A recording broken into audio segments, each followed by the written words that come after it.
شاہ اسماعیل صفوی کے ज़माने में بعض लोगों को ये शुबहा हुआ कि आया हुर वो मकाम, वो अज़मत, वो दर्जा रखते हैं कि जो असहाब इमाम हुसैन अलैहिस्सलाम का था। और शक व शुबहा आगे बढ़ा तो शाह इस्माइल सफ़वी ने इमाम हुसैन अलैहिस्सलाम के गुंबद व बारगाह को बनवाने के बाद यहाँ का भी रुख किया, हज़रत हुर की क़ब्र का, और आपके गुंबद व बारगाह को बनाने से पहले इस शुबहे को दूर करना ज़रूरी समझा। अल्लाह उसने या उसके किसी नदीम ने, बहरहाल क़ब्र खोदी गई, लाश तरो ताज़ा वैसे ही।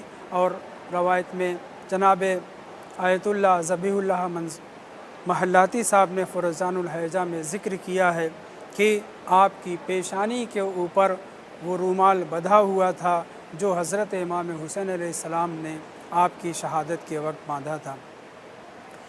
शाह इस्माइल सफ़वी सैयद था, सफ़वी सादात में से था, मूसवी सादात में से था, लेकिन बादशाह था, हाकिम था, न जाने कितने जराइम का इर्तिकाब किया होगा। उसने चाहा कि क्यों ना अपनी आक़िबत के लिए, क्यों ना अपनी नजात के लिए ये रूमाल जो हज़रत हुर की पेशानी पे बंधा हुआ है इसको ले लिया जाए और उससे इस्तिफ़ादा किया जाए। रूमाल खोला गया, उस रूमाल को जैसे ही खोला गया जो पेशानी पे ज़ख्म था उससे खून रिसना शुरू हुआ। शाह इस्माइल ने हुक्म दिया कोई दूसरा रूमाल, कोई दूसरी चीज़ बांध दी जाए। वो दूसरा रूमाल, वो दूसरी चीज़ बांधी गई, मगर खून रिसना ख़त्म नहीं हुआ। करीब था कि क़ब्र खून से भर जाती।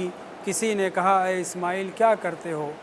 हुर इस बात पे राज़ी नहीं है कि जो सौगात, जो अरमगान, जो हदिया इमाम हुसैन अलैहिस्सलाम ने अपनी मादर गिरामी के हाथ का बुना हुआ रूमाल हज़रत हुर की पेशानी पे बांधा है वो तुम उसे ले लो। हज़रत हुर पसंद नहीं करते, लिहाजा बेहतर यही है कि रूमाल वापस कर दो।